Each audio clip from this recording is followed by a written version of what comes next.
Emotional बहुत। तो मतलब आप रोने लगोगे? हो सकता है। हो सकता है। टिश्यू पहले ही बहुत है। पापा टिश्यू पेपर लेके बैठो। पापा प्लीज रोना मत, रुलाना मत। हाँ फोटो सही देखो नहीं आया। आयशा, मैं बताऊं आओ। कि 32 साल हुए हमारी शादी और 32 साल में जो मेरा अनुभव रहा है शादी का, हमको लगता है कि is my best hub, best partner. बहुत सपोर्ट किया है, मतलब lots of ups and down हमारी लाइफ में है। बहुत सारे अप्स एंड डाउन आए हैं, जो जानते हैं हमको अच्छी तरह।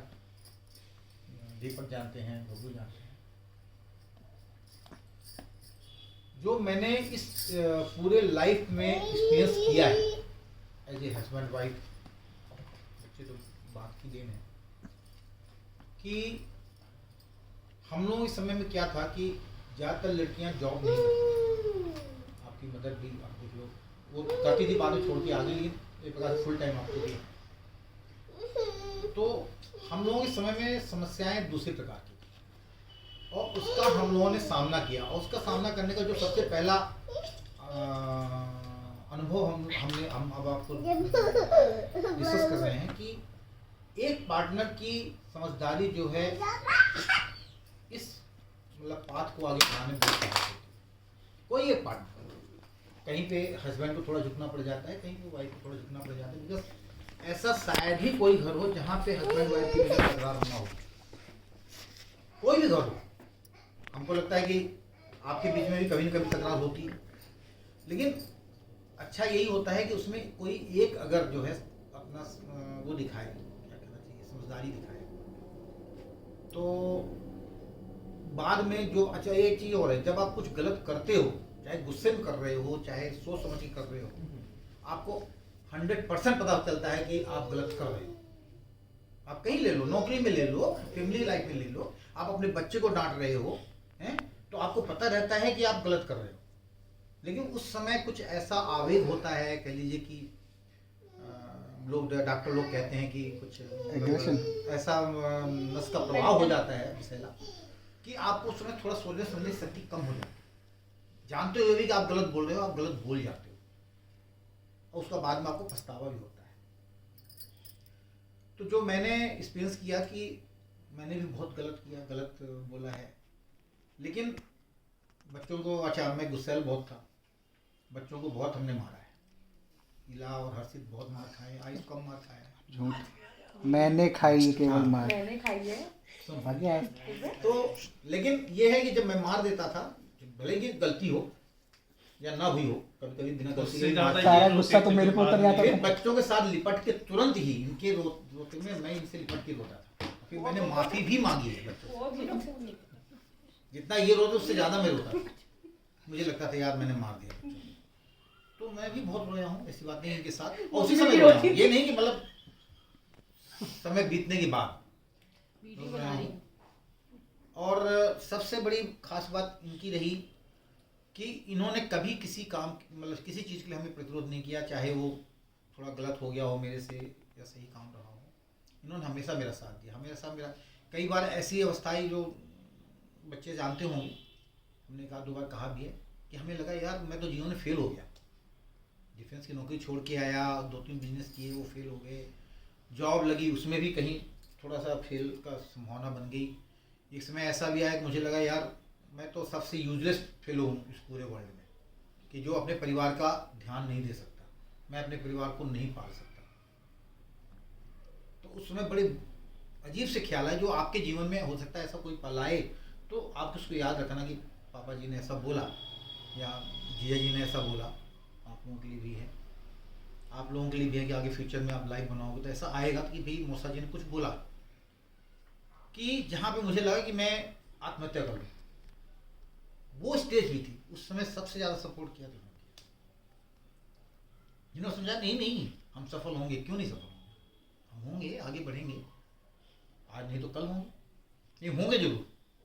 इन्होंने जो सपोर्ट दिया है, शायद कहते हैं कि कोई भी आत्महत्या करने वाला बंदा होता है, अगर उसको उस समय टोक दिया जाए, उसके माइंड को डाइवर्ट कर दिया जाए, तो वो चला जाता है, पल चला जाता है, जो थॉट्स आती है उसको वो चला जाता है। और एक बार चला गया तो फिर आदमी थोड़ा सा हमारी लाइफ में इनका मतलब बहुत ही स्ट्रांग रोल रहा है। इन्होंने बहुत संभाला है उस घर को, पूरे घर को, बच्चों को, हमको। मैं भी एक प्रकार से बच्चा ही होने को मानता हूँ। इन्होंने मेरे को भी संभाला है। अब आप लोगों की लाइफ में जो मुझे नज़र आ रहा है, हमारे समय में क्या था कि ये जॉब नहीं करती थी, है ना, तो मेरे को ऑफिस का बड़ा प्रेशर होता था, या अन्य कहीं फेलर हो गए तो प्रेशर होता था, बिजनेस फेल हो गया तो प्रेशर। तो वो कहाँ निकलेगा? मानी बात है, घर में निकलेगा। थोड़ी भी गलती किसी की नज़र आई, इनको भी थोड़ा सा डांट दिया तो ये चुप हो गई, बच्चों को मारपीट दिया, तुमने इतना कम नंबर क्यों लाए, तुम पढ़ाई में, दिस दैट वगैरह वगैरह वगैरह। लेकिन इन्होंने कभी प्रतिरोध नहीं किया किसी से। गुस्सा भी हुई है, ऐसी बात नहीं, ये भी गुस्सा हुई है कि मतलब आप समझते नहीं हो, सुनते नहीं हो, बच्चे बड़े हो गए हैं, क्यों मारा वगैरह वगैरह करके, लेकिन उतना ज़्यादा नहीं। इन्होंने बहुत सपोर्ट किया मेरे चीज़ों को लेके, बच्चों को भी समझाया होगा। अब आप लोगों की यहाँ समस्या क्या है कि आपके दोनों पार्टनर, आप लोग जॉब कर रहे हो और दोनों को वर्क प्रेशर है ना। बबलू को छोड़ दो, आपको छोड़ दो, क्योंकि आप लोगों की लाइफ पार्टनर जॉब नहीं कर रही हैं, बट जो जॉब कर रही है उनके दोनों के वर्क प्रेशर से। तो आप लोगों को समझना होगा कि कुछ तो आपको मतलब काम में तो हाथ बटाने चाहिए, उसके अलावा उनके सेंटिमेंट्स को भी समझना होगा। अगर कोई बात हो जाती है तो उस समय बिल्कुल मत जवाब दो। आप दोनों के लिए तो खासकर जो इस समय मैरिड आप न्यू कपल्स दोनों, तो उस समय जवाब न दो, क्योंकि उस समय क्या होता है जब बहस शुरू हो जाती है, इनकी आदत यही बहुत अच्छी लगी मेरे को, इन्होंने कभी बहस नहीं की ज़्यादा, कभी नहीं करी। उस समय तो की नहीं, उसके बाद इन्होंने बोला है 2-4 दिन 10 दिन बाद तो भाई ये गलत था आपने किया। अब मैंने रियलाइज किया है, मैंने क्षमा भी मांगी। एक चीज़ उन्होंने 1.5 साल 2 साल बाद बताया कि आपने वो गलत किया था, मैंने उसके लिए उस समय क्षमा मांगी। मैंने कहा हाँ यार वो गलत तो था।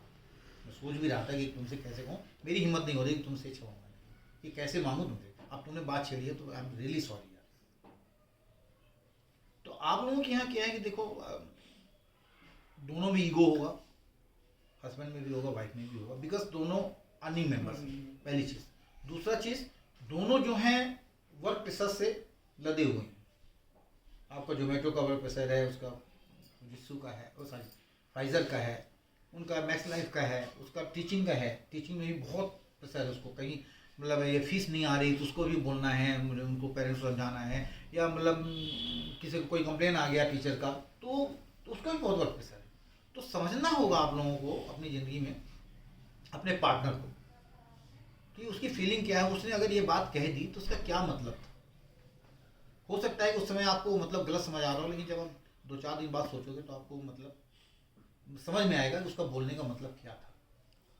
तो कभी भी मतलब उसको बहुत ही नेगेटिव वे में मत लीजिए, भले वो नेगेटिव हो, हम कहते हैं वो गलत भी थी, उस समय तो बिल्कुल ही मत बोलिए। या मोहित गलत है या हर्षित गलत है, तो ना तो इला को ना उनको, अपने हस्बैंड को उस समय बिल्कुल प्रतिरोध नहीं करना चाहिए, बिकॉज उस समय सोचने की क्षमता थोड़ी कम रहती है जब आदमी गुस्सा होता है, इसमें रहता है। हाँ इसमें रहता है। तो देखिए ये बहुत लॉन्ग उसमें जाना है। हम लोग जो हैं विदेशी कल्चर को तो संभाल नहीं रहे हैं कि आज एक को छोड़ा दूसरे के साथ हो गए, दूसरे छोड़ा तीसरे के साथ हो गए। ऐसा तो हमारे यहाँ कल्चर है नहीं, और इसको समाज, हमारा हिंदू समाज बुरा भी मानता है। तो आप लोगों को इस बात का आगे बहुत लाइफ पड़ी है, इस बात को ध्यान रखना होगा कि भाई आपस में एक दूसरे को समझिए।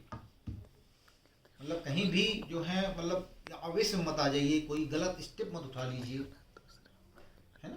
गलत स्टेप कुछ भी हो सकता है कि हमने घर छोड़ देना है, हमने नहीं रहना साथ में, हम यहाँ जा रहे हैं, मायके जा रहे हैं, या हम जा रहे हैं यहाँ छोड़ के, घर ही छोड़ के जा रहे हैं, तुम रहो इस घर वगैरह वगैरह वगैरह।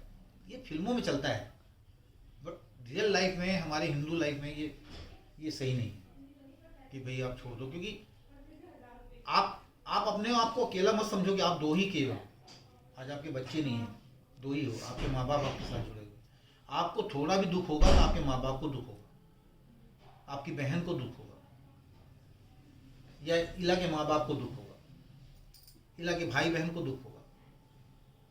दुख तो होगा कहीं ना कहीं, यार क्या हो गया इनके परिवार में, क्या। क्योंकि जो भी बंदा सुनेगा वो एक पक्ष सुनेगा, हमें नहीं पता कि आप दोनों के बीच में क्या झगड़ा होगा। इला जो बताएगी हमको वो पता चलेगा, आप जो बताओगे हमको वो पता चलेगा, बट दोनों को नहीं पता चलेगा, मतलब दोनों में एक्चुअल क्या है। और छोटी छोटी बातें भी आगे चल के बड़ी होने लगती हैं। आपको बीच में संवाद की कमी नहीं होनी चाहिए। आपको कहीं भी कोई चीज़ बुरा लगता है अपनी ज़िंदगी में, हाँ चल समझ सुन रहे हो, कहीं भी बुरा लगता है कि हर्षित की कोई बात आपको बुरी लग गई, तो उस समय मत बोलो आप, बट बोलो। हम ये नहीं कहते आप बिल्कुल चुप रहो, आप उसको अच्छे ढंग से अच्छे मूड में बोलो, बताओ कि आपने ये गलत कहा था, it is not like that, why you think of this. तो जब आप इस तरह के उसमें आओगे तब जाके अपनी ज़िंदगी में आप आगे बढ़ पाओगे। अदरवाइज आज का तो ज़माना ऐसा है कि भाई ना तो लड़कियां कम हैं ना लड़के कम हैं। सेपरेशंस जो हैं आजकल इतने समाज में क्यों हो रहे हैं? बिकॉज हम आप लकी हैं, हर्षित लोग लकी हैं कि इनके साथ पेरेंट्स हैं जो बहुत कुछ संभाल लेते हैं।